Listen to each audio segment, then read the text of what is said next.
Bonjour et bienvenue à tous sur la chaîne Le Goût des Lames, la chaîne des amateurs de lames de toutes sortes. Hé René, tu t'es pas foulé sur cette intro, hein? Si, elle est géniale. Tu dis n'importe quoi, Loulou. Bah qu'est-ce qui t'arrive, Coco? Pourquoi t'es tout gentil? Bah, viens compter mes hématomes, tu vas comprendre. Ça va Coco, détends-toi, j'ai pas pris le lance-pierre. Ah, trop cool. Merci, Yuri. Tiens, Aïe, mais t'as dit que tu l'avais pas. ben j'ai menti, et puis tu m'appelles pas Yuri parce qu'aujourd'hui on fait dans le 100% Made in USA. Voici un carambit de combat de chez Shadowtech Knives. Alors pour les spécifications, ça va pas être simple hein, vu la forme de l'engin. On va dire qu'il fait 18 cm de long, avec une lame de 10 cm, un manche de 12 cm 5, avec des plaquettes en micarta de 8 cm 5 et un anneau de 2 cm de diamètre. L'ensemble est en acier carbone 1095 à 57-58 HRC, avec une épaisseur de 4 mm 5.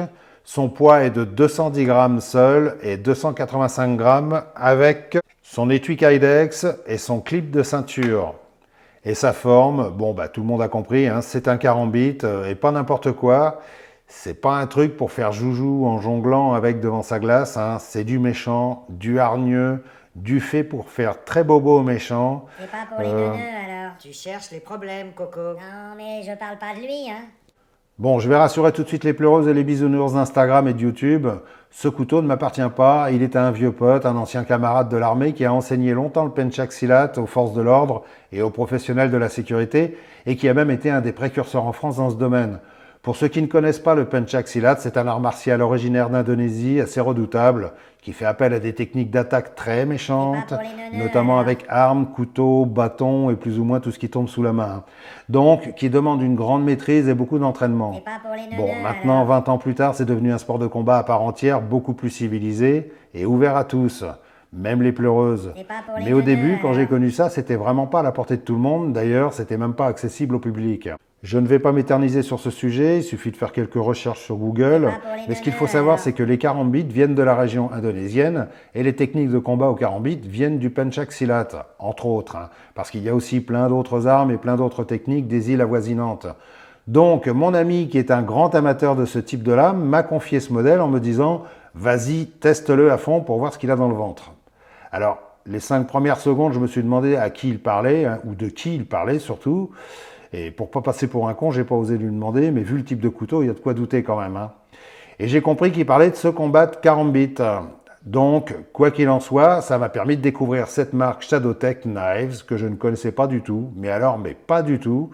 Et ils ont un site sur lequel ils proposent pas mal de choses. D'ailleurs, je vous mettrai le lien en description sous la vidéo. Il n'y a pas vraiment de détails sur l'origine de cette marque, c'est assez flou. Ce qu'il faut juste savoir, c'est que leur domaine de prédilection, c'est tout ce qui touche aux tactiques et aux couteaux de combat. Donc, ils font des trucs assez sympas pour ceux qui aiment bien ça. Et puis pour ceux qui trouvent qu'un couteau comme ça a l'air sympathique. Et ils font même des plaques arrière personnalisées pour les pistolets Glock, que je trouve très sympa, moi. Et la majorité des choses proposées est 100% made in USA, fabriqué semi-artisanalement. Et c'est du super matos comme savent faire les ricains dans ce domaine. Ce carambit de combat, c'est du brut de chez brut, hein, avec un E à la fin. C'est une bonne tranche de 10,95 entre deux tranches de micarta, avec une forme bien étudiée pour déchirer la barbaque. Hein. Et ça fera le job, et ça le fera bien. On sent que ce truc est vraiment étudié pour. Hein. Une lame bien courbe, avec un bon tranchant bien solide. Pas le plus rasoir qui soit en sortie de boîte, mais qui va pas avoir peur de s'attaquer à des méchants recouverts d'équipements tactiques, de vêtements épais, de brelages, de porte-plaques, de casquettes en cuir, etc., etc. Bref, des méchants bien équipés, quoi. C'est ça, tes méchants bien équipés? T'es sûr de toi, là? C'est des méchants de barbotant les ternes. Chut. Alors en premier, ce qui va faire plaisir à certains, c'est que les grandes mains vont se sentir à l'aise. Même moi, je flotte un peu. Hein. J'ai les mains larges et j'ai largement de la place pour m'étaler. Et si je glisse le doigt dans l'anneau et que je serre bien le manche, on voit qu'il reste quand même de la place pour un doigt supplémentaire. Donc ceux qui sont nés du côté de Tchernobyl avec des mains à 6 doigts vont être très contents, hein, surtout en ce moment. Parce que c'est vrai qu'en général, les carambits qu'on a l'habitude de voir ne sont pas aussi grands et sont surtout destinés à un port discret. Et là, on n'est plus trop dans la discrétion. Hein. Et ce qui est bien, c'est que la prise en main est excellente, quelle que soit la position. On sent tout de suite que c'est vraiment étudié pour. Hein. Et c'est également idéal pour ceux qui portent des gants de Navy Seals. Lol. Ben ça y est, c'est reparti. Normal, c'est la rentrée. Ah, grâce à Comgem, j'ai découvert la meilleure chaîne de YouTube, la chaîne Le Goût des Lames. C'est une chaîne honnête et sincère et qui ne se fout pas de ses abonnés et surtout qui ne leur coûte rien. Alors abonnez-vous à la chaîne Le Goût et l'Âme, ça va changer votre vie. C'est un ordre.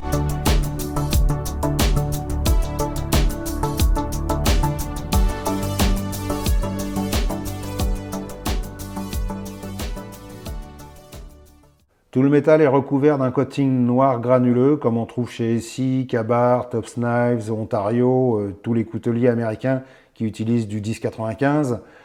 D'ailleurs, on retrouve un peu le même type de fabrication, mais avec des finitions légèrement inférieures. Disons que c'est pas Tops ou Essie, ça pourrait être Ontario. Faut pas trop chercher dans les détails de finition.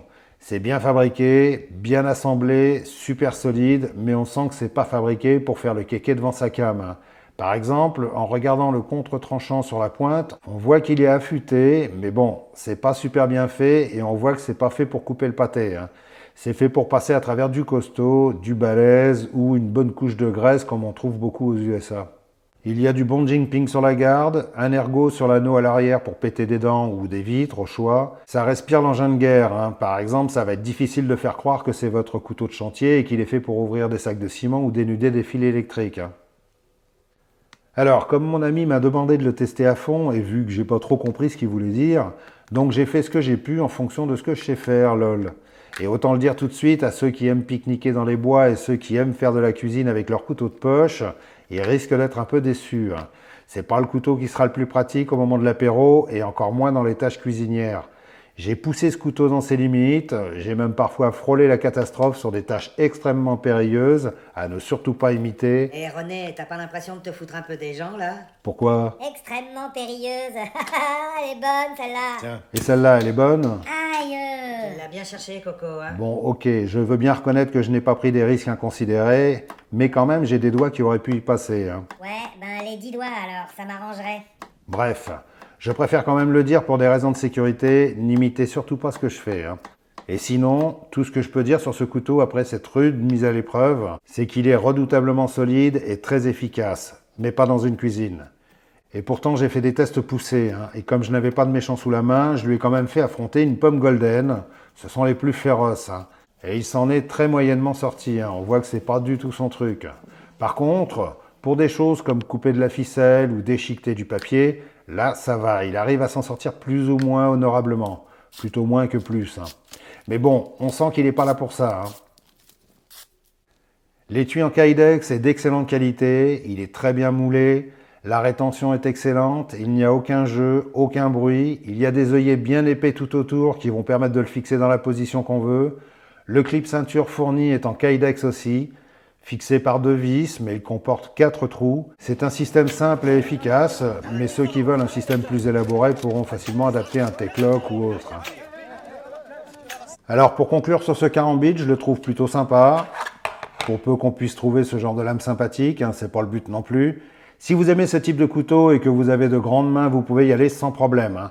Par contre, si vous avez des mimines toutes douces et des doigts de pianiste, vous ne serez pas super à l'aise avec cette forme. Alors, ce couteau vient du site thebestknife.eu, il coûte dans les 150 €, et en cette période, je trouve que c'est pas excessif du tout pour du Made in USA semi-artisanal.